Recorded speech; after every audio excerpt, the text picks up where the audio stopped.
سلام دوستان عزیز، امیدوارم حالتون خیلی خیلی خوب باشه.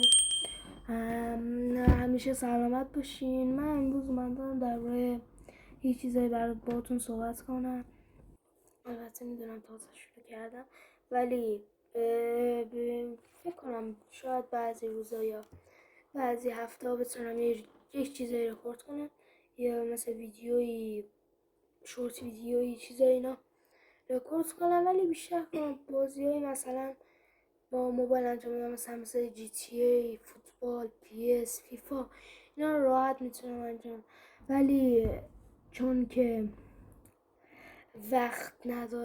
وقت کمی دارم و گوشی زیاد دستم نیست، گوشی خودم که زیاد بازی نداره، حالا با لپتاپی چیزی بازی کنم نمیشه اینجوری.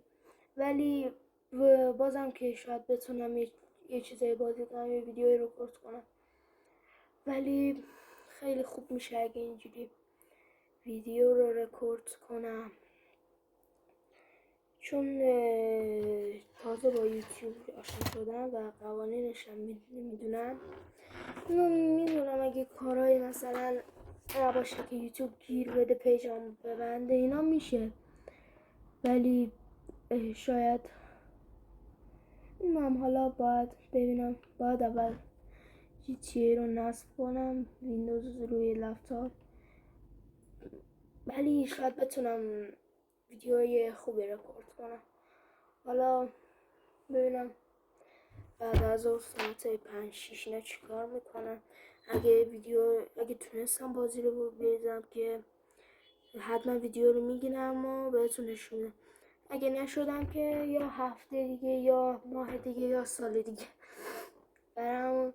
حالا ببینم چیکار میکنم. این ویدیو رو گرفتم که مثلا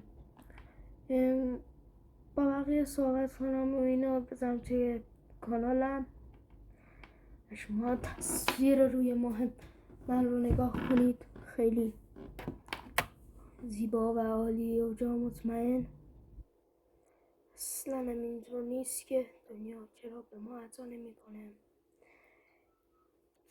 ولی یه روزای دیگه آدم خسته میشه از این بازی موبایل. حالا باید فکرم بکنم میتونم بازی جی تی ای بذارم یا نه، یا جی تی ای یا وارزون یا زولا یا فورتنایت رو یا بذارم ببینم میتونم بازی کنم یا نه.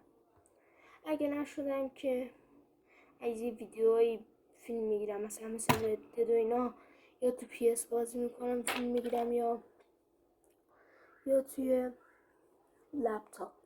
حالا من بیشتر موبایلی هم پابجی ها مثلا من با موبایل انجام میدم، ولی جی تی ای رو اگه بخوای میتونم براتون بازی کنم، ولی حتما باید قول بدین لایکاتون رو بالای 500 تا برسونید تا من یه ویدیو رو بذارم.